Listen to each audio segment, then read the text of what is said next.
कुरुक्षेत्र की जमीन पर धूल नहीं, दुविधा उड़ रही थी। अर्जुन की नसों में रक्त नहीं, भय दौड़ रहा था। वो धनुष पकड़े खड़ा था, पर भीतर से टूट चुका था। अपनों को सामने देखकर उसका साहस बिखर गया, जैसे किसी ने उसकी आत्मा ही निकाल ली हो। और ठीक उसी क्षण, जब अर्जुन के जीवन की रात सबसे गहरी थी, कृष्ण मुस्कुराए। वो मुस्कान किसी देवता की नहीं, एक ऐसे मित्र की थी जो जानता था अब ये मनुष्य नहीं, एक महान योद्धा बनने वाला है। अध्याय 1 का अंत अर्जुन की हार था, और अध्याय 2 की शुरुआत कृष्ण के ज्ञान की आग है।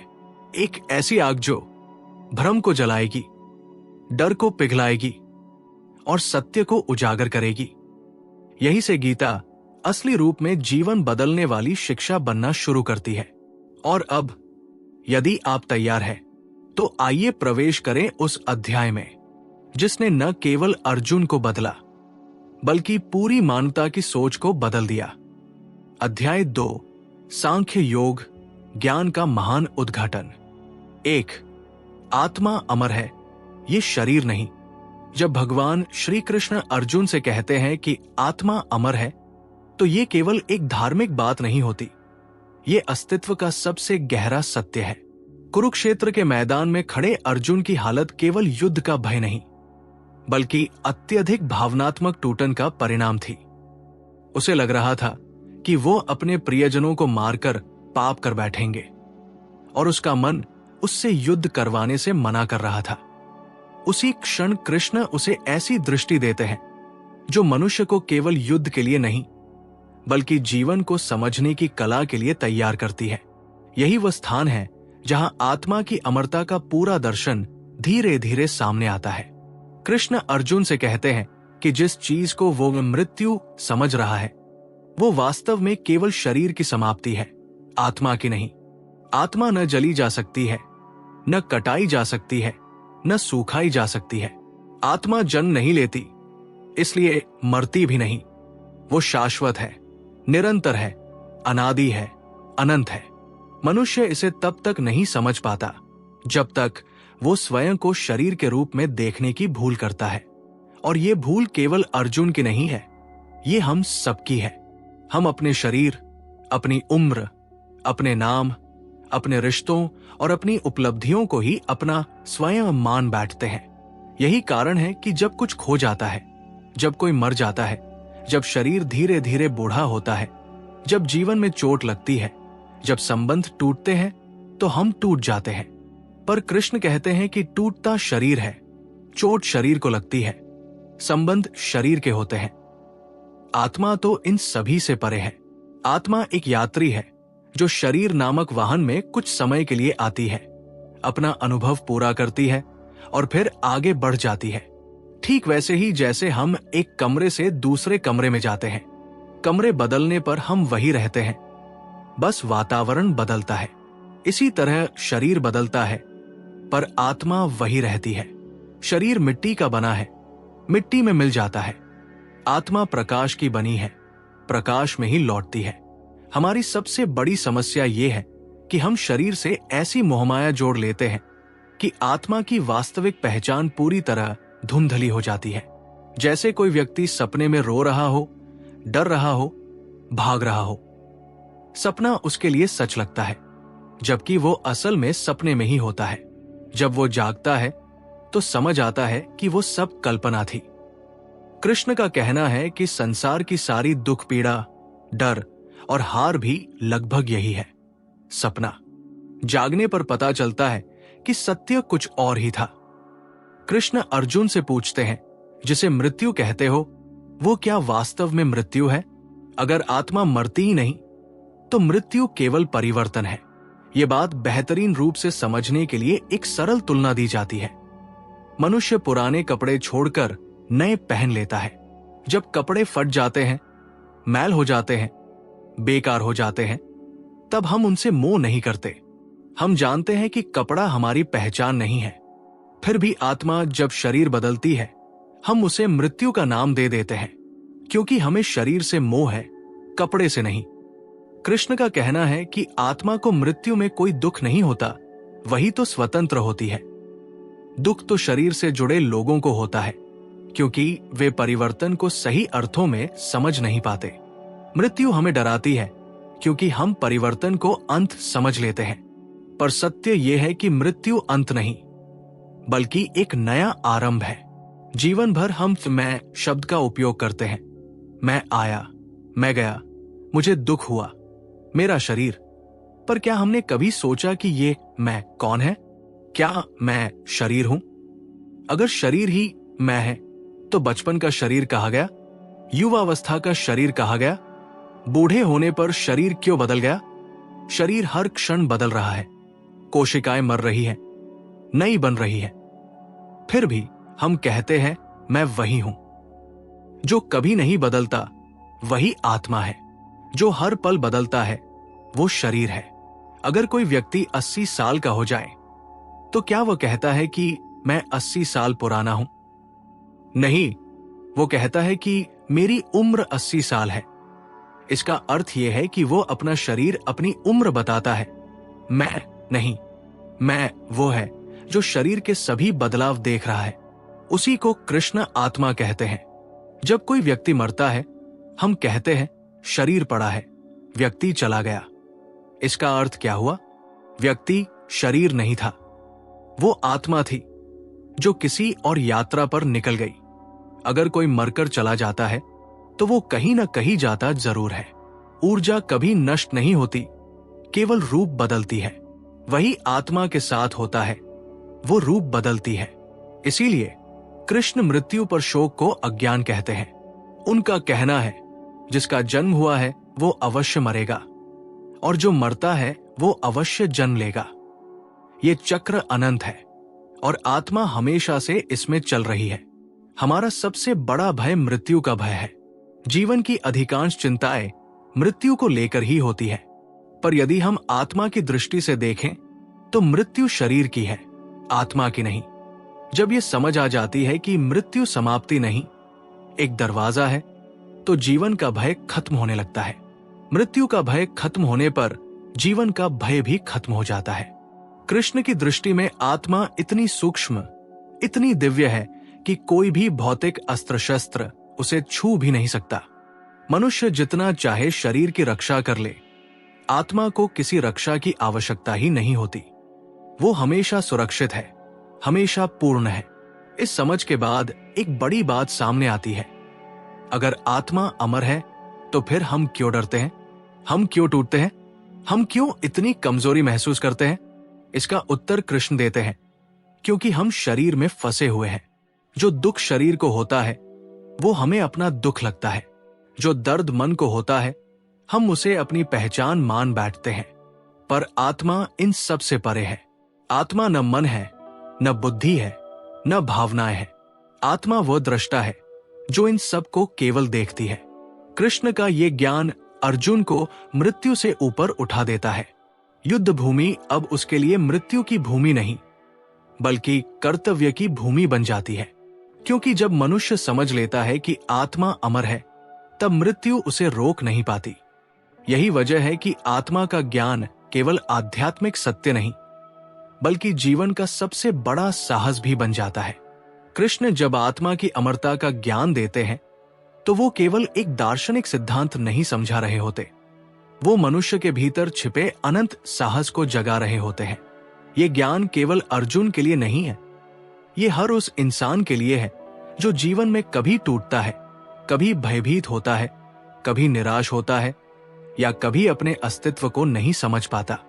आत्मा अमर है, ये वाक्य एक ऐसा दीपक बन सकता है जो सबसे अंधेरी रातों में भी मन को प्रकाश दे देता है। हमारा जीवन जितना शरीर में बंधा हुआ लगता है उतना वास्तव में नहीं है, लेकिन यही बंधन हमारी परेशानियों की जड़ है। यदि शरीर सुखी है तो हम खुश हो जाते हैं, अगर शरीर को कोई कष्ट हो जाए तो हम दुखी हो जाते हैं। यदि किसी प्रिय का शरीर दुनिया से चला जाए तो हम सोचते हैं कि वह चला गया, लेकिन सच्चाई यह है कि उसने सिर्फ शरीर छोड़ा है, वो स्वयं नहीं गया। उसकी आत्मा वही है, केवल रूप बदला है।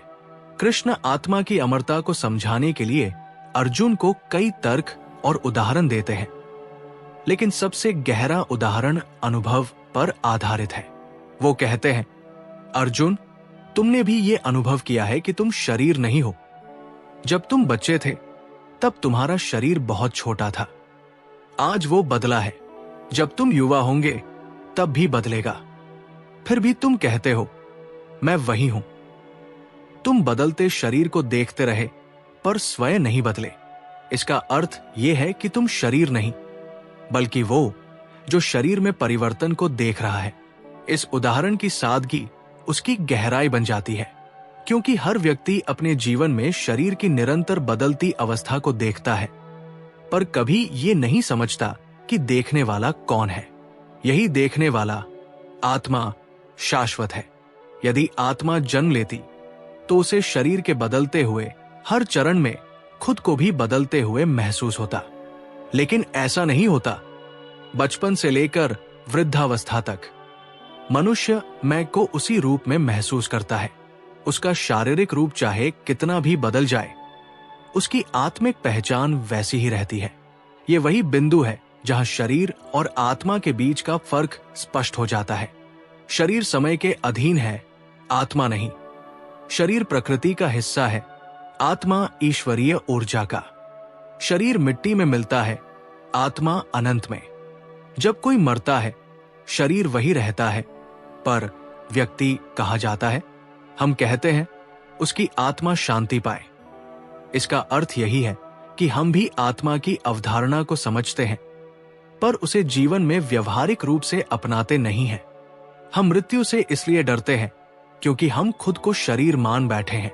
लेकिन कृष्ण कहते हैं कि मृत्यु का भय एक भ्रम है, जैसे अंधेरे में रस्सी को सांप समझ लेना। अंधेरा जैसे ही हटता है, भय समाप्त हो जाता है। आत्मा का ज्ञान वही रोशनी है जो जन्म और मृत्यु के भय को मिटाता है। अगर आत्मा अमर है तो फिर जीवन में डर की कोई जगह ही नहीं बचती। व्यक्ति साहसी बन जाता है।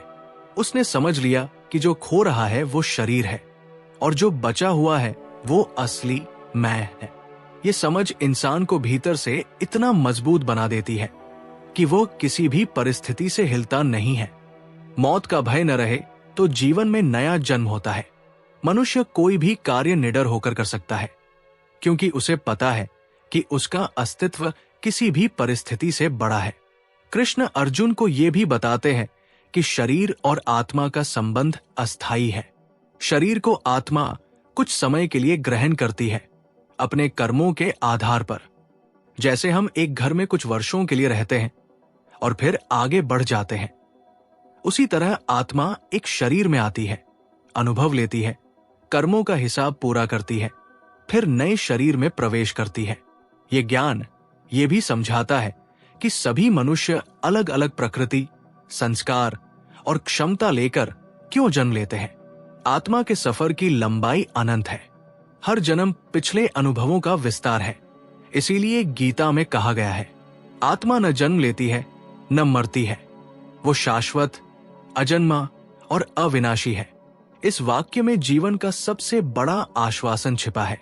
ये बताता है कि चाहे संसार हमारे प्रति कितना भी कठोर क्यों न हो जाए, चाहे शरीर कितना भी बदल जाए, चाहे हम कितने भी संकटों से गुजरें, हमारा वास्तविक स्वरूप कभी नहीं मिटता। वो बिना शुरुआत और बिना अंत के हमेशा बना रहता है। कई लोग पूछते हैं कि यदि आत्मा अमर है तो जन्म क्यों होता है। इसका उत्तर कर्म से जुड़ा है। आत्मा जन्म नहीं लेती, वो सिर्फ शरीर लेती है। लहर समुद्र से अलग नहीं होती, पर फिर भी लहर के रूप में दिखाई देती है। आत्मा परम चेतना का हिस्सा है, पर शरीर में आने पर वो एक व्यक्तिगत पहचान ले लेती है। जब कृष्ण ये ज्ञान देते हैं तो वो केवल दार्शनिक बातें नहीं कर रहे होते, वो अर्जुन को उसके कर्तव्य की ओर वापस ला रहे होते हैं। वो कहते हैं, अर्जुन, तुम अपने लोगों के शरीर देखकर दुखी हो रहे हो, लेकिन जो तुम देख रहे हो वे केवल शरीर है। वे आत्माएं अमर है, वे किसी न किसी रूप में फिर आएंगी। तुम किसी आत्मा को मार नहीं सकते, इसलिए युद्ध करने में पाप की भावना छोड़ो। तुम्हें केवल अपने धर्म का पालन करना है। ये शिक्षा अर्जुन के भ्रम को दूर करती है, क्योंकि उसका सारा दुख शरीर के आधार पर था। जब उसे समझ आया कि आत्मा मृत्यु से परे है, तब युद्ध उसके लिए अधर्म नहीं रहा। वो जान गया कि वह किसी को मार नहीं रहा, वो केवल ईश्वरीय योजना का एक माध्यम है। अब इस ज्ञान का सबसे महत्वपूर्ण हिस्सा यह है कि इसे केवल युद्ध में ही नहीं, बल्कि जीवन के हर पहलू में लागू किया जा सकता है। जब हम समझ लेते हैं कि हम आत्मा हैं, तो छोटी छोटी बातें हमें चोट नहीं पहुंचाती। हमारी सोच, हमारा व्यवहार, हमारा दृष्टिकोण सब बदल जाता है। हम शरीर में बंद कर जो निर्णय लेते हैं, वे अक्सर भय और मोह से भरे होते हैं, लेकिन आत्मा की दृष्टि से लिए गए निर्णय निर्मल होते हैं, निडर होते हैं और सही दिशा में होते हैं। आत्मा के अमर होने का ज्ञान ये भी सिखाता है कि हम किसी के भी शरीर से अत्यधिक आसक्ति न रखें, क्योंकि शरीर अस्थायी है। प्रेम होना चाहिए, लेकिन आत्मा के स्तर पर, न कि शरीर के। प्रेम जितना आत्मिक होगा, उतना शाश्वत होगा। यही कारण है कि मृत्यु का दुख केवल उन लोगों को ज्यादा होता है जो रिश्तों को शरीर के स्तर पर देखते हैं, लेकिन जो आत्मा का ज्ञान रखते हैं, उनके भीतर एक अद्भुत शांति रहती है, क्योंकि वे जानते हैं कि आत्मा कभी बिछड़ती नहीं, वो केवल आगे बढ़ती है। इस पूरे अध्याय की खूबसूरती यह है कि ये मनुष्य को शरीर चेतना से उठाकर आत्मा चेतना तक ले जाता है। जिसने ये फर्क समझ लिया, उसका जीवन पूरी तरह बदल जाता है। वो व्यक्ति न डरता है, न टूटता है, न मोह में फंसता है। वो कर्म करता है बिना किसी भय, लालसा या भ्रम के। कृष्ण का ये ज्ञान अमर है, क्योंकि ये जीवन की हर पीड़ा को जड़ से काट देता है। दुख वही पैदा होता है जहां हम स्वयं को गलत पहचानते हैं। यदि हम स्वयं को शरीर मानते रहेंगे, तो दुख हर कदम पर मिलेगा। लेकिन यदि हम स्वयं को आत्मा के रूप में पहचान लेते हैं, तो दुख का स्थान बदल जाता है। वो व्यक्ति को केवल सिखाता है, तोड़ता नहीं। ये ज्ञान जीवन को भार नहीं, एक सुंदर यात्रा बना देता है। ये हमें सिखाता है कि हम अनंत हैं। हमारा अस्तित्व केवल इस एक जन्म तक सीमित नहीं है। जब आत्मा की अमरता का ज्ञान हृदय में उतरना शुरू होता है, तो जीवन देखने की दृष्टि ही बदल जाती है। व्यक्ति अब केवल वो नहीं रहता जो शरीर से पहचाना जाए। वो एक धारा बन जाता है, एक चेतना बन जाता है जो समय, परिस्थितियों और बदलावों से प्रभावित तो होती है, लेकिन टूटती नहीं। यही वो स्तर है जिसके लिए कृष्ण अर्जुन को तैयार कर रहे थे। एक ऐसा स्तर जहां मनुष्य का हर कर्म, हर निर्णय, हर भावना एक विशाल समझ पर आधारित होती है कि मैं शरीर नहीं, आत्मा हूं। इस समझ का सबसे गहरा प्रभाव यह है कि मनुष्य अपने भीतर एक अद्भुत स्थिरता महसूस करता है। शरीर बदल सकता है, हालात बदल सकते हैं, दुनिया बदल सकती है, पर जो बदले नहीं, वो है हमारा वास्तविक स्वरूप। इससे जीवन में आने वाले संघर्ष अपना डर खो देते हैं। दुख एक शिक्षक बन जाता है और मृत्यु एक मार्ग। कृष्ण द्वारा अर्जुन को दिया गया ये ज्ञान किसी धार्मिक ग्रंथ की पंक्ति नहीं, बल्कि एक अनुभव है। वही अनुभव जिसने हजारों संतों, महापुरुषों और योगियों को मुक्त कर दिया। वे मृत्यु के सामने भी मुस्कुराते रहे, क्योंकि उन्हें पता था कि जीवन और मृत्यु केवल द्वार है। दोनों के पार वही एक सत्य है, आत्मा। मानव जीवन की खूबसूरती इसी में है कि वो समय के साथ न केवल अपना शरीर बदलता है, बल्कि अपनी चेतना को भी विकसित करता है। जब हम शरीर चेतना में बंधे रहते हैं, तब हमारी सारी इच्छाएं, भय, संघर्ष और दुख शरीर तक सीमित रहते हैं। लेकिन जैसे ही आत्मा की चेतना बढ़ती है, मनुष्य शरीर से नहीं, सत्य से जुड़ने लगता है। उसकी सोच, उसका व्यवहार, उसका प्रेम और उसका कर्म में गहराई आ जाती है। कृष्ण कहते हैं, आत्मा पर परिवर्तन लागू नहीं होता। इसका अर्थ यह है कि चाहे जीवन में कितनी भी अस्थिरता क्यों न हो, आत्मा वही रहती है, अपरिवर्तित, अजर, अमर। ये बात मनुष्य को ये शक्ति देती है कि वो किसी भी परिस्थिति में टिका रह सके।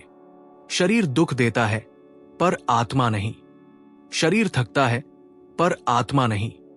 शरीर सीमित है पर आत्मा अनंत है। यदि व्यक्ति ये समझ ले तो उसका जीवन अत्यधिक सरल हो जाता है। उसे इस बात का एहसास हो जाता है कि वो इस दुनिया में केवल अनुभव लेने आया है, न कि स्थायी रूप से रुकने। इस समझ से जीवन में अनावश्यक तनाव खत्म हो जाता है।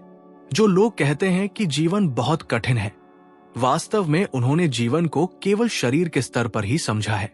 लेकिन जो आत्मा के स्तर पर जीवन को समझता है, उसके लिए जीवन एक अद्भुत यात्रा है जिसका कोई वास्तविक अंत नहीं। कृष्ण बताते हैं कि आत्मा समय के बंधन में नहीं है। न वो समय के साथ जन्म लेती है, न समय उसे मिटा सकता है। ये समझ मनुष्य को इतना हल्का कर देती है कि वह जीवन को बोझ न मानकर एक उपहार की तरह जीने लगता है। दुनिया के सभी डर, गरीबी का डर, असफलता का डर, निंदा का डर, बुढ़ापे का डर, मृत्यु का डर, सभी शरीर से जुड़े हैं। आत्मा को इनसे कोई मतलब नहीं। जब मनुष्य समझ लेता है कि इन सभी डरों का आधार असत्य है, तो उसकी सोच एक क्षण में बदल जाती है। वो उन बंधनों से बाहर निकलने लगता है जिन्हें वो बरसों से अपनी पहचान समझता आया है। कृष्ण अर्जुन से कहते हैं, तुम अपने सामने खड़े योद्धाओं को उनके शरीर से पहचान रहे हो, लेकिन वे आत्माएं हैं और तुम भी आत्मा हो। आत्मा को कोई मार नहीं सकता और आत्मा किसी को मार नहीं सकती। ये सुनकर अर्जुन के भीतर एक नया प्रकाश फैलता है। वो समझ जाता है कि दुनिया जिस तरह दिखती है, वास्तविकता उससे कहीं अधिक गहरी है। जीवन किसी देह में बंधी यात्रा नहीं, बल्कि आत्मा के अनुभवों की निरंतर धारा है। अगर आत्मा अमर है तो फिर पाप का डर क्यों, पुण्य का अहंकार क्यों? अगर आत्मा अमर है तो जीवन में इतना क्रोध, इतना द्वेष, इतना मोह क्यों? अगर आत्मा अमर है तो मृत्यु पर इतना रोना क्यों? इन सवालों का उत्तर भी अध्याय 2 के भीतर छिपा है। जब तक मनुष्य शरीर को स्वयं मानता है, तब तक वो शरीर से जुड़े हर सुख दुख को अपना मानता है।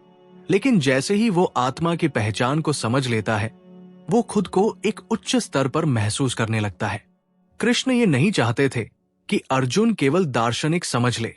वो चाहते थे कि ये समझ उसके भीतर इतनी गहराई से उतर जाए कि अर्जुन का हर निर्णय ज्ञान से प्रेरित हो, न कि भय से। इसी ज्ञान के आधार पर अर्जुन युद्ध के लिए खड़ा हो गया। उस समय वो न क्रोध में था, न दर्द में। वो स्थिर था, शांत था। क्योंकि जो व्यक्ति आत्मा की अमरता को समझ लेता है, उसका मन स्थिर हो जाता है। वो अब लड़ाई शरीर से नहीं लड़ता, वो लड़ाई अपने धर्म के लिए लड़ता है। ये बात आज भी उतनी ही प्रासंगिक है जितनी तब थी। हम सभी अपने अपने जीवन में संघर्षों के मैदान में खड़े हैं। हमारे जीवन में भी अनेक कुरुक्षेत्र हैं, जहां हम डर से भागना चाहते हैं, जहां हम निर्णय लेने से पीछे हट जाते हैं, जहां भावनाएं हमें कमजोर करती हैं। लेकिन आत्मा का ज्ञान हमें वही धैर्य, वही शक्ति देता है जो अर्जुन को मिली थी।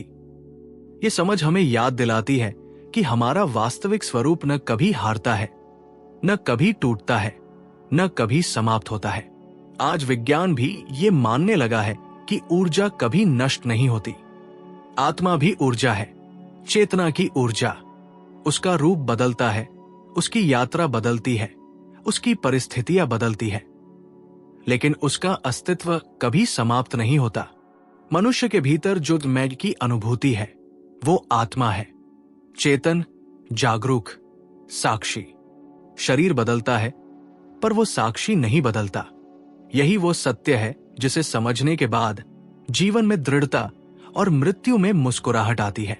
आत्मा की अमरता हमें इस संसार से बेपरवाह नहीं बनाती, बल्कि हमें इसे अधिक गहराई से जीने की प्रेरणा देती है।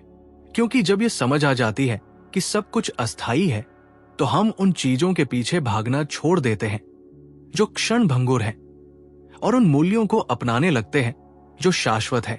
प्रेम, सत्य, करुणा, कर्तव्य, संभाव। कृष्ण का संदेश अत्यंत सरल है। तुम आत्मा हो, शरीर नहीं। इसलिए न तुम जन्म लेते हो, न मरते हो।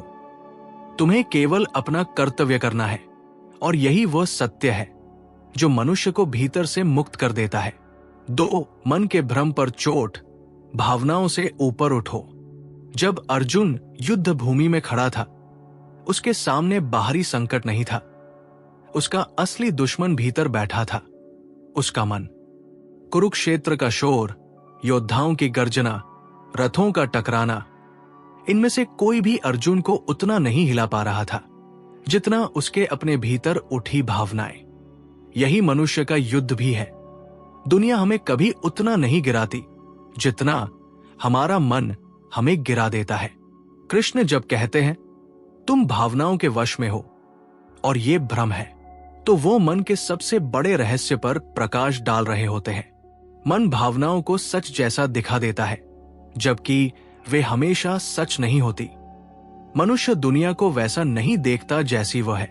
मनुष्य दुनिया को वैसा देखता है जैसा उसका मन उसे दिखाता है, और यही भ्रम की शुरुआत है। मन एक अद्भुत शक्ति है। वो स्वर्ग भी बना सकता है और नर्क भी। लेकिन जब मन भ्रम में होता है, तब वो वास्तविकता को तोड़ मरोड़ कर दिखाता है। अर्जुन के मन में जो द्वंद्व चल रहा था, वो इसी भ्रम का परिणाम था। वो अपने गुरु, रिश्तेदारों और मित्रों के शरीर देखकर रोने लगा, कमजोर हो गया, और उसका मन इस भ्रम में फंस गया कि युद्ध करना अधर्म है। लेकिन ये पूरी तस्वीर नहीं थी। कृष्ण कहते हैं, तुम्हारा दुख वास्तविक नहीं, तुम्हारी दृष्टि वास्तविक नहीं। ये वाक्य जितना सरल लगता है, उतना ही गहरा है, क्योंकि दुख बाहर से नहीं आता, दुख सोच से आता है। स्थिति कभी दुख नहीं देती, उसकी व्याख्या दुख देती है।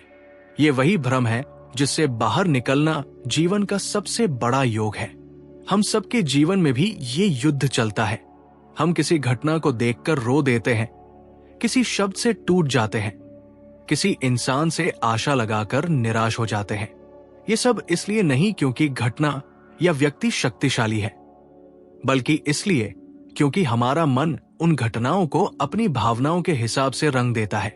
कृष्ण चाहते थे कि अर्जुन अपने भीतर उस गहराई को समझे जहां भावनाएं सत्ता नहीं चलाती, जहां मन भ्रम नहीं फैलाता, जहां निर्णय बुद्धि से होते हैं, जहां सत्य स्पष्ट होता है। ये वो स्थान है जहां योग शुरू होता है। अक्सर लोग सोचते हैं कि भावनाएं गलत है। नहीं, भावनाएं गलत नहीं है, लेकिन उनका स्वामी बनना गलत है। भावनाएं हमारा स्वभाव है, लेकिन उनमें बच जाना हमारी कमजोरी है। अर्जुन बह गया था। वो युद्ध नहीं देख रहा था, वो केवल अपने संबंध देख रहा था। वो कर्तव्य नहीं देख रहा था, वो केवल मोह देख रहा था। वो धर्म नहीं देख पा रहा था, वो केवल अपनी भावनाएं देख रहा था। यही कारण है कि कृष्ण उसे कहते हैं, तुम्हारे मन में भ्रम है, और जब तक ये भ्रम है, तुम सत्य को नहीं देख पाओगे। मन का भ्रम इंसान को अंधा कर देता है। वो गलत को सही और सही को गलत दिखाने लगता है। ये ठीक वैसे है जैसे धुंध से ढके शीशे से बाहर की दुनिया देखना। कृष्ण धुंध हटाना चाहते थे, दुनिया बदलना नहीं। उन्होंने अर्जुन से कहा, भावनाएं बादल है, तुम आकाश बनो। भावनाएं आती जाएंगी, उठेंगी और गिरेंगी, पर तुम उनसे ऊपर उठो। यही मन का नियंत्रण है। इंसान को भावनाएं इसलिए दी गई कि वह जीवन को महसूस करे, लेकिन भावनाओं को उसकी दिशा तय करने का अधिकार नहीं दिया गया। जब मन भ्रम में डूब जाता है, तब यह संतुलन बिगड़ जाता है। कृष्ण इसे मोह कहते हैं। मोह का अर्थ है ऐसी भावनाएं जो सत्य को ढक देती है। अर्जुन मोह में था, इसलिए उसे रिश्ते युद्ध से ज्यादा दिखाई दे रहे थे। वो उन चेहरों को देख रहा था जिन्हें वो प्यार करता था, लेकिन वो ये नहीं देख पा रहा था कि वे अधर्म का साथ दे रहे हैं। ये भ्रम ही मनुष्य को निष्क्रिय बना देता है। मन भ्रम फैलाने में बेहद चतुर है। वो कहता है, तुम कमजोर हो, तुम टूट जाओगे, तुम गलत हो, तुम्हें डरना चाहिए।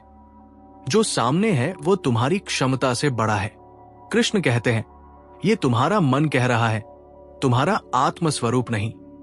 यही कारण है कि भावनाओं से ऊपर उठना आध्यात्मिकता का मूल है, क्योंकि भावनाएं हमेशा परिवर्तनशील होती है। आप देखिए, सुबह थोड़ी सी प्रशंसा मिल जाए तो मन खुशी से भर जाता है।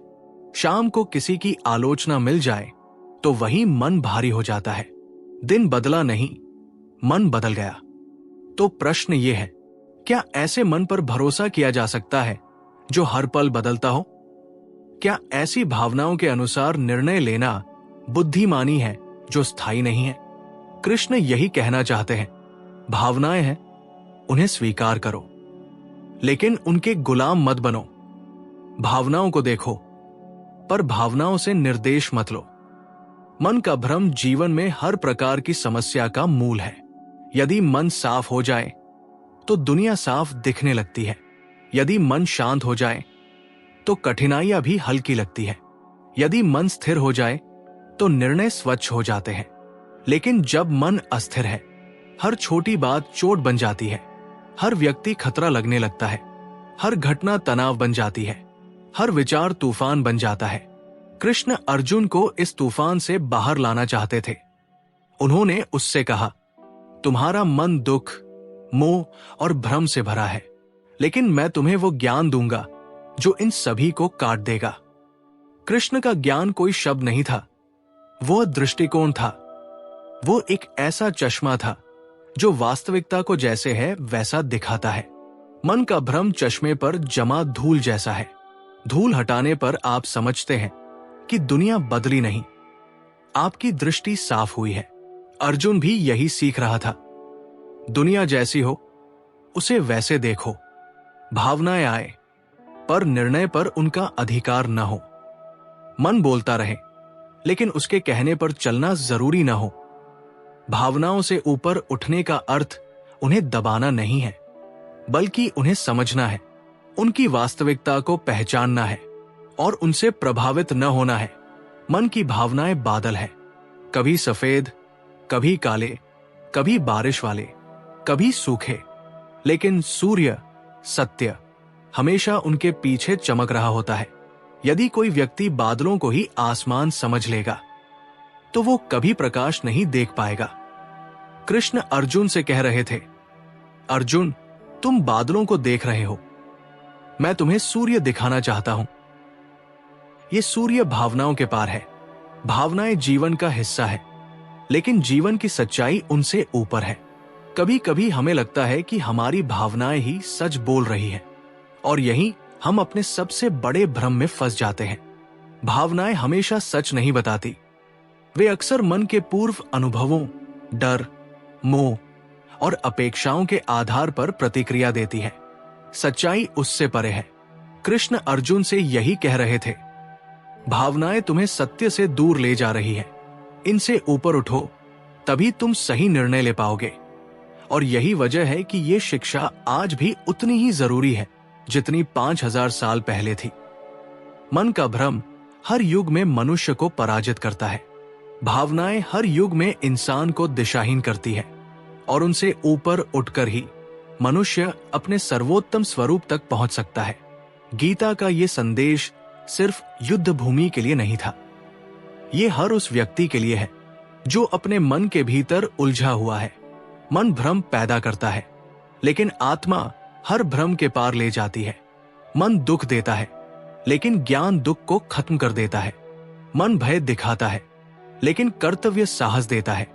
मन हमें अंधेरे में खींचता है, लेकिन स्थिर बुद्धि प्रकाश दिखाती है। कृष्ण कहते हैं, मन को समझो, उसके खेल को पहचानो, फिर उसके पार उठो। यही जीवन की सबसे बड़ी विजय है। यही अध्यात्म का वास्तविक सार है। यही गीता का दूसरा अध्याय हमें सिखाता है कि भावनाएं खूबसूरत है, लेकिन उनका नियंत्रण हमारे हाथ में होना चाहिए। जब मन के भ्रम पर चोट होती है, तभी जीवन सत्य की ओर बढ़ता है, तभी मन मुक्त होता है, तभी मनुष्य अपने वास्तविक स्वरूप को पहचानता है, और तब वो जान पाता है कि भावनाओं से ऊपर उठकर ही मनुष्य अपने जीवन का सच्चा मार्ग देख सकता है। 3. कर्तव्य का महत्व। कर्म ही धर्म है। मनुष्य का जीवन अनेक चुनौतियों, संघर्षों, भावनाओं, रिश्तों और इच्छाओं के बीच लगातार गतिशील रहता है। हर दिन हमारे सामने कोई न कोई निर्णय आता है। क्या करना है, क्या नहीं करना है, किसका साथ देना है, किसका नहीं देना है, कहाँ रुकना है और कहाँ आगे बढ़ना है। इसी उथल पुथल के बीच कभी मन आगे बढ़ना चाहता है, कभी डरता है, कभी भावनाएं रास्ते बदल देती है, कभी परिस्थितियां हमें थका देती है। लेकिन इन सब उलझनों के बीच एक सत्य ऐसा है जो कभी बदलता नहीं। मानव जीवन का वास्तविक मूल्य उसके कर्तव्य से तय होता है। यही कारण है कि गीता के दूसरे अध्याय में भगवान श्री कृष्ण का सबसे महत्वपूर्ण संदेश है, कर्म ही धर्म है। यही वह स्थान है जहां गीता आध्यात्म से व्यावहारिक जीवन की ओर आती है। यही वो क्षण है जहां अर्जुन का भ्रम टूटने लगता है। और यही वो शिक्षा है जो आज भी हमारे जीवन की दिशा तय कर सकती है। कर्तव्य जीवन का सबसे गहरा आधार। जीवन में जितनी भी महानता दिखाई देती है, वीरता, त्याग, सफलता, नेतृत्व, संतुलन, ज्ञान, इन सब का आधार कर्तव्य है। कर्तव्य वो आधार है जिस पर चरित्र खड़ा होता है। कर्तव्य वो ध्रुव तारा है जो निर्णयों की अंधेरी रात में रोशनी देता है। कर्तव्य वो आवाज है जो कठिन समय में भी कहती है, डर मत, आगे बढ़। किसी भी मनुष्य की पहचान उसके शब्दों से नहीं, उसके कर्तव्य पालन से होती है। क्योंकि वादे किए जा सकते हैं, भावनाएं बदल सकती है, पर कर्तव्य वो कभी नहीं बदलता। कर्तव्य वह है जिसे हम करते हैं क्योंकि वो सही है, न कि इसलिए कि वो आसान है। अर्जुन का संकट, जब कर्तव्य और भावना टकराते हैं। अर्जुन का मन मोह और संवेदनाओं से भरा हुआ था। उसके सामने खड़े लोग उसके अपने थे, गुरु, भाई, रिश्तेदार, मित्र। उसका मन कह रहा था, मैं इन्हें कैसे मार सकता हूं? ये मेरा कर्तव्य कैसा है? ये बिल्कुल वैसा ही संघर्ष है जैसा आज हर इंसान जी रहा है। कर्तव्य एक दिशा में ले जाता है, भावनाएं दूसरी दिशा में। कभी परिवार का दबाव, कभी समाज की उम्मीदें, कभी मन का डर, कभी रिश्तों का बोझ। हम कर्तव्य को पीछे छोड़ देते हैं। कृष्ण अर्जुन से कहते हैं, तुम्हारा कर्तव्य भावनाओं से बड़ा है क्योंकि तुम्हारी भावनाएं तुम्हारी व्यक्तिगत है, लेकिन तुम्हारा कर्तव्य संपूर्ण कल्याण से जुड़ा है। मनुष्य का कर्तव्य सिर्फ अपने लिए नहीं होता, वो समाज, परिवार, संस्कृति और स्वयं ब्रह्मांड के संतुलन से जुड़ा होता है। कर्तव्य का सार, कर्म करते जाओ, फल की चिंता मत करो, गीता का सबसे प्रसिद्ध सिद्धांत। लेकिन हम इसे अक्सर केवल आधा समझते हैं। कर्मण्येवाधिकारस्ते का अर्थ है तुम्हें केवल कर्म करने का अधिकार है। ये वाक्य शक्ति देता है, ये वाक्य आजादी देता है, ये मन के बोझ को हल्का कर देता है। मनुष्य जब कार्य में डूब जाता है, जब वो पूरी निष्ठा से अपना कर्तव्य निभाता है, तब वो फल का बोझ उठा ही नहीं रहा होता। फल चिंता का बोझ है, कर्म ऊर्जा की धारा है। कृष्ण चाहते हैं कि आदमी फल की चिंता छोड़कर कर्तव्य में डूब जाए, क्योंकि फल तो अपने समय पर मिलना निश्चित है। लेकिन जो व्यक्ति फल को देखकर कर्म करता है, वो न कभी कर्म में आनंद पाता है और न फल आने पर संतोष, क्योंकि उसका केंद्र बाह्य है, आंतरिक नहीं। कर्तव्य ऐसा है जैसे दीपक जो अपने स्थान पर खड़ा रहकर सबको प्रकाश देता है। वो ये नहीं सोचता कि प्रकाश पाने वाला कौन है, बस देता जाता है। कर्म ही धर्म क्यों है? धर्म का अर्थ केवल पूजा, प्रार्थना, व्रत या रीति रिवाज नहीं है। धर्म का वास्तविक अर्थ है कर्तव्य, क्योंकि धर्म का उद्देश्य मनुष्य को उसके सर्वोच्च चरित्र तक ले जाना है। और कर्तव्य वही चीज है जो मनुष्य के भीतर अनुशासन, स्थिरता, साहस, करुणा, त्याग और नेतृत्व जगाती है। अगर कोई राजा है तो उसका धर्म है प्रजा की रक्षा। अगर कोई पिता है तो उसका धर्म है संतानों का पालन। अगर कोई डॉक्टर है तो उसका धर्म है रोगी की सेवा। अगर कोई सैनिक है तो उसका धर्म है सीमा की रक्षा। अगर कोई विद्यार्थी है तो उसका धर्म है सीखना, विकसित होना और ज्ञान को समाज के हित में लगाना। ये सब कर्तव्य ही है और ये ही धर्म है। धर्म का सार किसी मंदिर में नहीं, किसी पुस्तक में नहीं, बल्कि कर्म में है। इसीलिए कृष्ण कहते हैं कर्म ही धर्म है। कर्तव्य हमें कौन से गुण देता है? 1. साहस, करेज। कर्तव्य कठिन होता है, इसीलिए वो साहस पैदा करता है। 2. अनुशासन, डिसिप्लिन। जो व्यक्ति कर्तव्य निभाता है वो टुकड़ों में नहीं जीता, वो एकाग्र होकर जीता है। 3. स्थिरता, स्टेबिलिटी। कर्तव्य का पालन करने वाला भावनाओं से ऊपर उठकर अपने चरित्र की स्थिरता बनाता है। 4. निस्वार्थता, सेल्फलेसनेस। कर्तव्य हर बार मैं से हम की यात्रा है, ये कहते हुए जो मैं करता हूं वो समाज के लिए है। 5. नेतृत्व, लीडरशिप। जो व्यक्ति अपने कर्तव्य को निभाता है वही दूसरों के लिए मार्गदर्शक बनता है। कर्म का प्रभाव, दुनिया बदलती है जब हम कर्तव्य निभाते हैं। हम अक्सर सोचते हैं कि दुनिया बड़े बड़े विचारों से बदलती है, लेकिन नहीं, दुनिया बदलती है किए गए कर्मों से।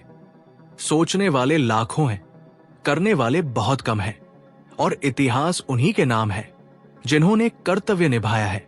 चाहे वो कठिन था, चाहे वो अकेले था, चाहे वो असंभव लग रहा था, राम ने कर्तव्य निभाया और आदर्श बन गए। हनुमान ने कर्तव्य निभाया और शक्ति का प्रतीक बन गए। अर्जुन ने कर्तव्य निभाया और वीरता की परंपरा स्थापित की। महात्मा गांधी ने कर्तव्य निभाया और देश को स्वतंत्र कराया। कर्तव्य वो शक्ति है जो साधारण मनुष्य को भी असाधारण बना देती है। जब कर्तव्य को त्याग दिया जाता है तब क्या होता है? कर्तव्य का त्याग बाहरी संसार को नहीं, पहले भीतर को नष्ट करता है। मनुष्य पहले अपनी नजरों में गिरता है, फिर दुनिया की नजरों में। कर्तव्य का त्याग भ्रम पैदा करता है, दुख को जन्म देता है, आत्मविश्वास तोड़ देता है, चरित्र को कमजोर कर देता है और जीवन दिशा खो देता है। बहुत सी परेशानियां इसलिए नहीं होती कि जीवन कठिन है, बल्कि इसलिए होती है कि हम वो नहीं कर रहे जो हमें करना चाहिए। कर्तव्य पालन मन को साफ करता है, अंतःकरण को पवित्र करता है। कर्म न करना भी एक प्रकार का कर्म है। कृष्ण कहते हैं कर्म न करना कर्म करने से बड़ा दोष है, क्योंकि जब तुम वो नहीं करते जो तुम्हें करना चाहिए, तब कोई दूसरा उसका परिणाम भुगतता है। कर्तव्य न निभाने से केवल हम नहीं, परिवार, समाज, राष्ट्र सब प्रभावित होते हैं। जीवन में निष्क्रियता किसी भी कर्म से अधिक खतरनाक होती है। कर्तव्य मनुष्य को भ्रम से बाहर निकालता है। जब हम अपने कर्तव्य को समझ लेते हैं और उसे ईमानदारी से निभाते हैं, तो धीरे धीरे मन का भ्रम टूटता है। जो करना चाहिए वो स्पष्ट दिखने लगता है, जो नहीं करना चाहिए वो भी स्पष्ट हो जाता है। कर्तव्य बुद्धि को तेज बनाता है, मन को स्थिर करता है और आत्मा को आनंद देता है। कर्तव्य को निभाते निभाते मनुष्य अपने सत्य स्वरूप के पास पहुंचने लगता है। कर्म ही आत्मा की पूजा है। हीरे को मंदिर में रख देने से वो पवित्र नहीं हो जाता, उसे तराशने से होता है। वैसे ही मनुष्य को मंदिर जाने से वो महान नहीं बनता, कर्तव्य निभाने से बनता है। कर्म करना आत्मा की पूजा है, कर्म करना ईश्वर की भक्ति है, कर्म करना राष्ट्र, परिवार और समाज की सेवा है। और ऐसा कर्म ईमानदारी से किया गया हो, निस्वार्थ हो, दायित्व बोध से भरा हो, वो मनुष्य को ईश्वर के और निकट ले जाता है। कर्म जीवन को अर्थ देता है। जीवन का अर्थ कहीं बाहर नहीं मिलता, वो मिलता है हमारे कर्मों में। जो व्यक्ति कर्तव्य में व्यस्त है वो शिकायतों से दूर हो जाता है। जो व्यक्ति कर्तव्य में रम गया वो जीवन के संघर्षों से घबराता नहीं, क्योंकि उसे पता है मैं जो कर रहा हूं वो सही है, वो ईश्वर की योजना का हिस्सा है। कर्तव्य भटकाव को दूर करता है, कर्म मन की दिशाएं स्पष्ट करता है और निष्ठा जीवन को उज्जवल बनाती है। अंतिम महाज्ञान कर्तव्य ही मुक्ति देता है। अंत में कृष्ण अर्जुन से कहते हैं, तुम्हारा कर्तव्य ही तुम्हें मुक्ति देगा, क्योंकि कर्म से भागना बंधन है और कर्म करना मुक्ति है। जब मनुष्य स्वार्थ छोड़कर, अहंकार छोड़कर, फल की चिंता छोड़कर कर्तव्य में प्रवेश करता है, तभी उसका जीवन दिव्यता को छूता है। कर्तव्य उसे भीतर से मजबूत बनाता है। कर्तव्य उसकी चेतना को ऊंचा उठाता है। कर्तव्य उसे सत्य के मार्ग पर ले जाता है। कर्म ही धर्म है, क्योंकि कर्म ही जीवन में अर्थ देता है, चरित्र को निखारता है और आत्मा को पवित्र करता है। जब मनुष्य अपने कर्तव्य को पहचान लेता है और उसे निष्ठा से निभाता है, तो वही क्षण उसकी आध्यात्मिक यात्रा का सबसे ऊंचा क्षण होता है, क्योंकि कर्तव्य ही वो सेतु है जो मनुष्य को अपूर्णता से पूर्णता, भ्रम से सत्य और मृत्यु से अमरत्व की ओर ले जाता है। 4. समत्व योग, जीत हार, सुख दुख सब समान। समत्व ये शब्द जितना सरल लगता है उतना ही गहरा है। ये केवल एक गुण नहीं, बल्कि जीवन की सर्वोच्च बुद्धि है। समत्व वो शक्ति है जो इंसान को बाहरी परिस्थितियों से मुक्त कर देती है। समत्व वो अवस्था है जहां मनुष्य दुनिया को वैसे नहीं देखता जैसे मन दिखाता है, बल्कि वैसे देखता है जैसे वो वास्तव में है। जीत हो या हार, सुख हो या दुख, मान हो या अपमान, जब मनुष्य हर स्थिति में स्थिर रहता है, तभी वो समत्व में प्रवेश करता है। गीता के दूसरे अध्याय में कृष्ण अर्जुन के मन को एक ऊंचाई पर ले जाना चाहते हैं, जहां से वो युद्ध, अपने रिश्तेदारों, अपने भय, इन सब को एक नए दृष्टिकोण से देख सके। ये वही स्थान है जहां से सही और गलत की हिंडोलती शाखाएं शांत हो जाती है। यही समत्व है, एक ऐसा स्तर जहां मनुष्य जीवन की लहरों को बिना डूबे, बिना डर के पार कर जाता है। समत्व क्यों आवश्यक है? जीवन लगातार बदलता रहता है। हर सुबह नई स्थिति, हर शाम नया अनुभव। कभी प्रसन्नता मिलती है, कभी निराशा, कभी चीजें हमारी इच्छा से हो जाती है, कभी बिल्कुल उलट। अगर इंसान हर उतार चढ़ाव पर मन बदलता रहे, तो उसका जीवन झूले की तरह डगमगाता रहेगा। आज विजय मिली, मन खुशी में खो गया, कल कुछ खोया, मन टूट गया। ये अस्थिरता जीवन को थका देती है, मन को कच्चा बना देती है, भावनाओं को कमजोर बना देती है। कृष्ण इसलिए कहते हैं, जो व्यक्ति समत्व में स्थिर है, वही जीवन को वास्तविक रूप से जी पाता है। समत्व का अर्थ भावनाहीन होना नहीं है, बल्कि भावनाओं के बीच संतुलन बनाए रखना है। समत्व वो अवस्था जहां मन का तूफान शांत हो जाता है। अर्जुन युद्ध भूमि में खड़ा है। वो महान योद्धा है, लेकिन उसका मन कांप रहा है, क्योंकि उसकी बुद्धि, उसके भाव, उसके रिश्ते सब आपस में टकरा रहे हैं। कभी उसे लगता है युद्ध सही है, कभी लगता है युद्ध गलत है। कृष्ण देखते हैं कि अर्जुन की समस्या बाहरी नहीं है। अर्जुन का मन अपनी ही भावनाओं में डूब गया है। किसी भी इंसान के जीवन में यही समस्या होती है। समस्या उतनी बड़ी नहीं होती, लेकिन मन के भारीपन से वो असहनीय लगने लगती है। समत्व योग का अर्थ यही है, मन को भीतर से स्थिर कर दो, बाहर चाहे आंधी हो, तुम भीतर सागर जैसे शांत रहो। ये स्थिरता विलासिता नहीं है, ये जीवन की आवश्यकता है। जीत और हार दोनों ही क्षणिक है। समत्व योग हमें सिखाता है कि जीत स्थायी नहीं और हार भी स्थायी नहीं। अर्जुन जिस युद्ध को लेकर रो रहा था, जिससे उसका मन टूट रहा था, जिसे वो जीवन का अंत मान रहा था, वो युद्ध उसके जीवन का महान क्षण बनने वाला था। कितनी बार ऐसा होता है कि जिसे हम हार मानते हैं, वो जीवन की नई शुरुआत बन जाती है, और जिसे हम जीत मानते हैं, वो बाद में हमें दुख दे जाती है। समत्व यही समझ है कि परिणाम बदलते रहते हैं, परिस्थितियां बदलती रहती है, पर जीत और हार दोनों ही हमारे भीतर की शांति से छोटे हैं। जो व्यक्ति जीत से फूल जाता है, उसे हार तोड़ देती है, लेकिन जो व्यक्ति जीत को भी समान भाव से लेता है, वो हार से भी ऊपर उठ जाता है। समत्व वो शक्ति है जो जीवन के हर उतार चढ़ाव में हमें अपने आप से जोड़कर रखती है। सुख और दुख दोनों क्षणिक अनुभव है। कृष्ण कहते हैं, सुख और दुख ऐसे आते हैं जैसे सर्दी और गर्मी। इनके आने जाने को सहन करना सीखो। सर्दी आई, हमने गर्म कपड़े पहन लिए। गर्मी आई, हमने हल्के कपड़े पहन लिए। क्या इस परिवर्तन से हमारा जीवन रुक गया? नहीं। तो फिर जीवन की भावनाएं क्यों हमें रोक देती है? क्यों दुख आते ही हम अपनी शक्ति भूल जाते हैं? क्यों सुख मिलते ही हम भूल जाते हैं कि यह भी अस्थाई है? समत्व योग का अर्थ है, सुख को आने दो, दुख को भी आने दो, दोनों ही तुम्हें बदलने न पाए। यहां सहन का अर्थ दबाना नहीं है। यहां अर्थ है, अनुभव करो लेकिन उसके दास मत बनो। जो व्यक्ति दुख से नहीं टूटता और सुख में बह नहीं जाता, वही व्यक्ति जीवन में सबसे अधिक शक्तिशाली बनता है।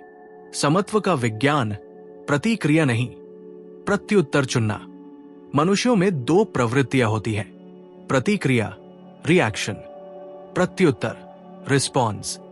प्रतिक्रिया मन से आती है, तुरंत भावनाओं में डूबी हुई, अस्थिर। प्रत्युत्तर बुद्धि से आता है, सोच विचार कर, स्थिर मन से। समत्व योग का सार यही है, अपनी प्रतिक्रियाओं का स्वामी बनो। जीवन में जो होता है वो महत्वपूर्ण नहीं है, उस पर तुम्हारी प्रतिक्रिया महत्वपूर्ण है। किसी ने अपमान किया, अगर प्रतिक्रिया दी तो हम छोटा हो गए। अगर प्रत्युत्तर दिया, हम बड़े हो गए। किसी ने आघात दिया, अगर प्रतिक्रिया दी तो क्रोध जगा।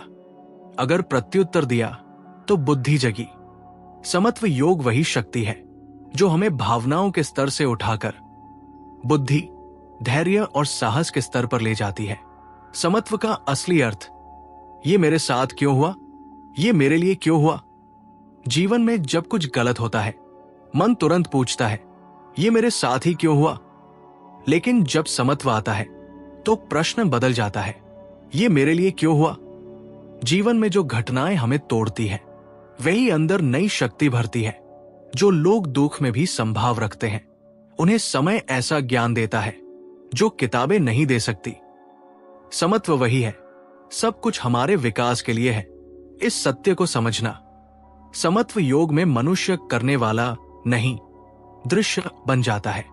जब मनुष्य गहरे समत्व में उतरता है तो वो घटनाओं को मेरे साथ हो रहा है की जगह मेरे सामने हो रहा है के रूप में देखने लगता है।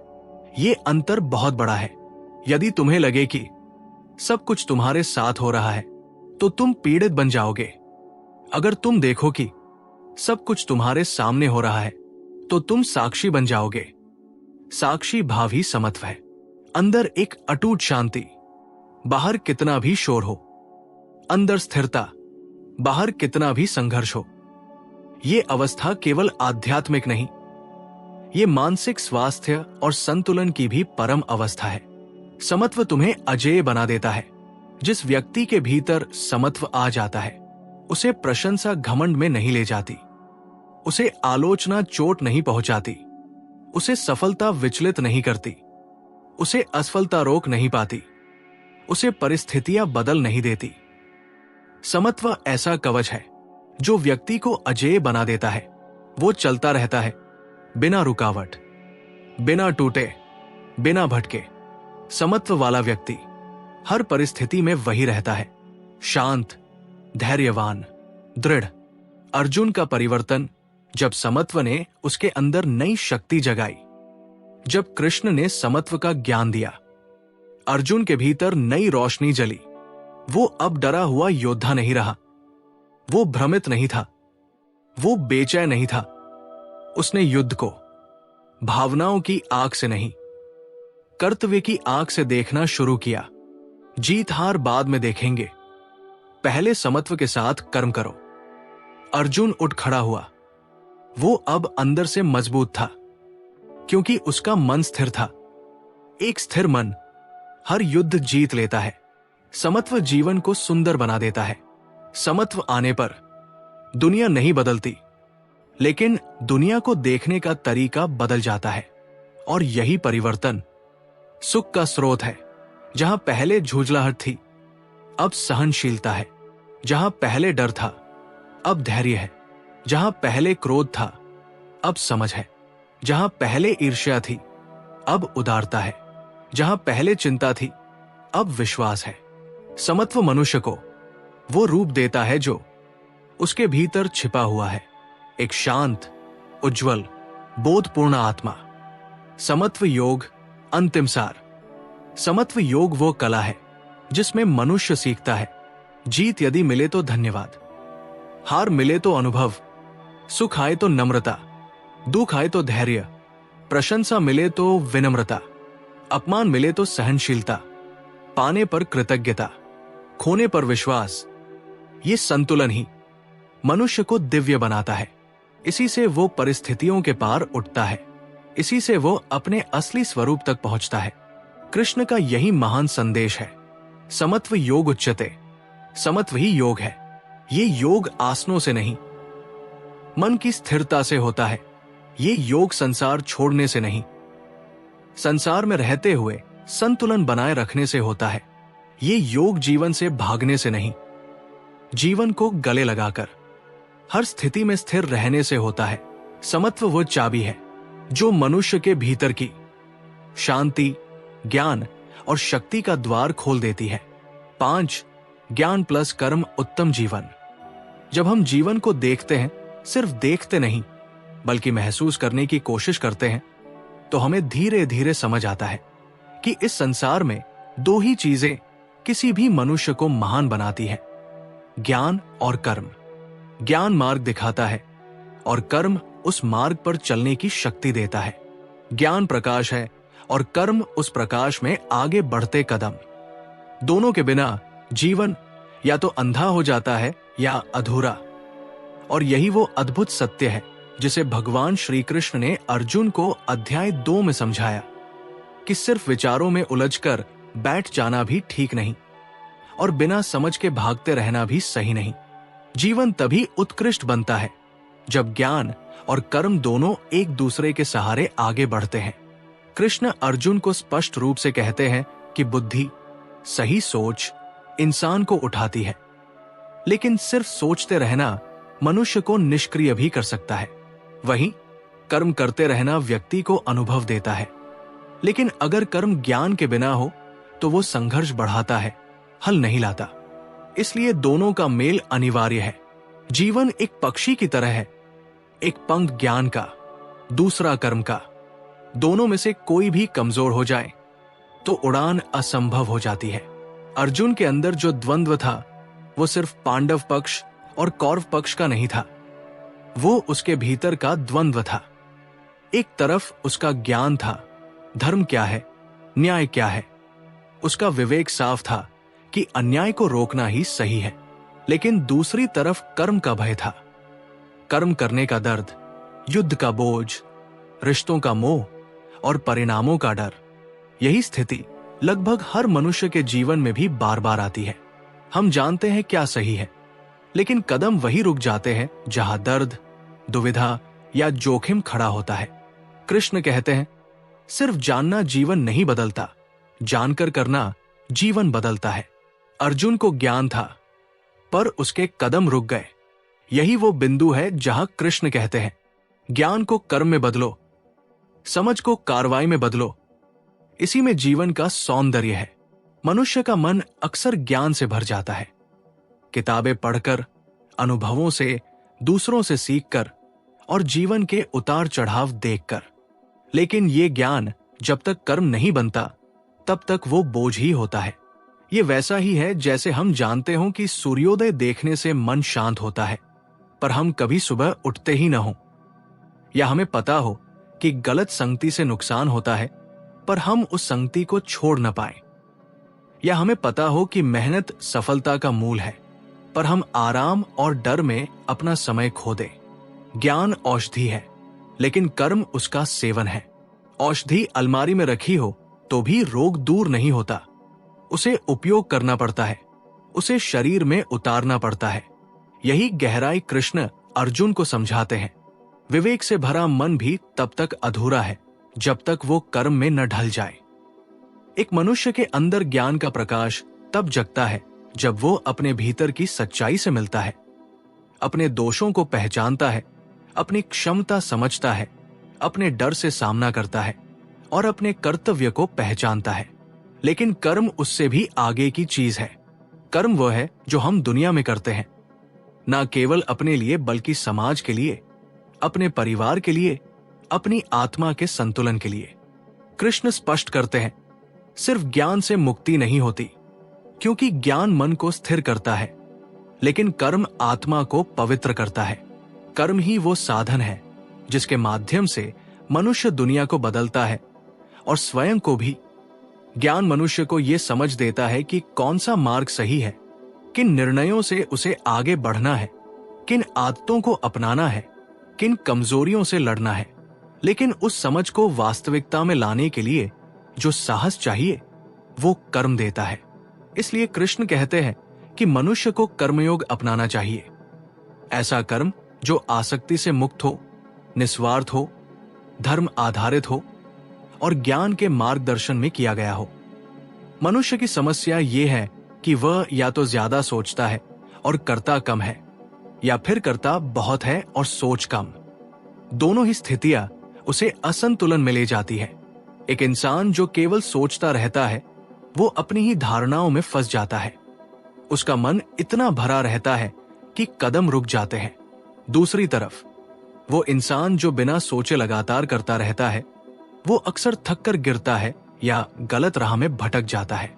इसलिए कृष्ण उस संतुलन को योग कहते हैं। योग का अर्थ है जोड़, संतुलन, मेल, ज्ञान प्लस कर्मयोग। यही उत्तम जीवन का सूत्र है। ज्ञान के बिना कर्म अंधा है और कर्म के बिना ज्ञान बधिर। एक दिखता है, एक चलता है, एक सोचता है, एक रूप देता है, एक दिशा देता है, एक गति। दोनों मिले तभी मनुष्य पूर्ण होता है। कृष्ण अर्जुन को बताते हैं कि कर्म का धर्म तभी पूरा होता है जब वो विवेक से जुड़ा हो। उदाहरण के लिए, यदि कोई व्यक्ति बिना समझ के कर्म करे, सिर्फ करने के लिए करे, तो वो संघर्ष पैदा करता है, जैसे बिना दिशा वाला तीर। लेकिन जब ज्ञान मार्गदर्शक होता है तब कर्म धर्म बन जाता है, कर्तव्य बन जाता है, जीवन का संबल बन जाता है। ज्ञान हमें भीतर से मजबूत बनाता है, अहंकार को कम करता है, मोह को कमजोर करता है, स्वयं की पहचान को स्पष्ट करता है, जबकि कर्म हमें बाहर से मजबूत बनाता है, अनुभव देता है, साहस देता है, परिणाम लाता है और दुनिया में हमें मान बनाता है। इसीलिए कृष्ण कहते हैं, योगस्थे कुरु कर्माणि, योग में स्थिर होकर कर्म करो। योग यहां सिर्फ ध्यान या साधना नहीं है, ये भीतर के ज्ञान में स्थिर होकर कर्म करना है। यही वो स्थान है जहां मनुष्य का कर्म निष्क्रियता नहीं रहता, वो पूजा बन जाता है, साधना बन जाता है। कृष्ण अर्जुन से कहते हैं कि यदि कोई व्यक्ति ज्ञान को कर्म से अलग कर देता है तो वो जीवन का मूल्य खो देता है। ज्ञान अकेला बुद्धि का खेल बन जाता है और कर्म अकेला सिर्फ मेहनत का बोझ। लेकिन जब दोनों मिलते हैं, जीवन सहज, सरल और अर्थपूर्ण हो जाता है। मनुष्य हर क्षण निर्णय लेता है, क्या करना है, कैसे करना है, किस दिशा में बढ़ना है। यदि उसके पास ज्ञान नहीं होगा तो वो गलत दिशा चुनेगा, और यदि कर्म नहीं करेगा तो वो दिशा होने के बावजूद ठहरेगा। यही वो गहराई है जहां ज्ञान और कर्म एक दूसरे के पूरक बनते हैं। ध्यान, स्वान्वेषण, सत्य की खोज, आत्मा का ज्ञान, ये सभी बातें मनुष्य को भीतर से जागृत करती है। लेकिन जागृति के बाद शांत बैठ जाना उचित नहीं, क्योंकि सत्य को समझ लेना पर्याप्त नहीं, उसे जीवन में उतारना ही मनुष्य का कर्तव्य है। कृष्ण अर्जुन को ये भी बताते हैं कि ज्ञान का अहंकार भी बंधन है। कई लोग अपने ज्ञान पर इतना गर्व करने लगते हैं कि वे कर्म को छोटा समझते हैं। वे सोचते हैं कि सब समझ लिया है, लेकिन जीवन अनुभव मांगता है। ज्ञान का फूल तभी खिलता है जब उसे कर्म के जल से सींचा जाए। दूसरी तरफ कर्म का अहंकार भी उतना ही खतरनाक है। जो व्यक्ति कर्म में इतना खो जाता है कि वो सोचता है कि वही सब कुछ कर सकता है, वो भी भ्रम में जीता है। उसे ये समझना चाहिए कि बिना ज्ञान के कर्म में स्थिरता नहीं आती। कर्म तत्परता देता है, पर ज्ञान दिशा देता है। कृष्ण कहते हैं कि मनुष्य को ज्ञान ऐसा चाहिए जो उसकी दृष्टि साफ कर दे, भीतर के अंधकार को मिटा दे, भ्रमों को हटाए और जीवन का सत्य सामने लाए। और कर्म ऐसा चाहिए जो उसे आगे बढ़ाए, उसे उसके सर्वोत्तम रूप में ढाले, उसके चरित्र को तराशे और उसे समाज में उपयोगी बनाए। जीवन का एक बड़ा सत्य है, ज्ञान हमें भीतर की स्वतंत्रता देता है, लेकिन कर्म बाहर की स्वतंत्रता देता है। ज्ञान अहंकार से मुक्त करता है, कर्म आलस्य से मुक्त करता है। ज्ञान भ्रम तोड़ता है, कर्म दुनिया को बदलता है। ज्ञान भीतर प्रकाश जगाता है, कर्म उस प्रकाश को दुनिया तक ले जाता है। जो व्यक्ति सिर्फ ज्ञान चाहता है वह दुनिया से भागता है। जो व्यक्ति सिर्फ कर्म चाहता है वो खुद से भागता है। जो व्यक्ति दोनों अपनाता है वह दुनिया और स्वयं दोनों को समझता है। कृष्ण यही चाहते हैं कि अर्जुन न तो सिर्फ विचारों में खो जाए और न ही सिर्फ युद्ध की क्रिया में। वो ज्ञान को कर्म में बदल दे, ज्ञान को व्यवहार में उतार दे, सत्य को जीवन में जी ले। और यही जीवन का श्रेष्ठ मार्ग है। जीवन तभी सर्वोत्तम होता है जब मनुष्य समझकर करता है और करते हुए समझता जाता है। ये संगम ही मनुष्य को संतुलित, स्थिर, शक्तिशाली और धर्मनिष्ठ बनाता है। कृष्ण इस अध्याय में यही समझाते हैं। ज्ञान आत्मा को जगाता है, कर्म जीवन को बनाता है। ज्ञान सही क्या है बताता है, कर्म उसे सिद्ध करता है।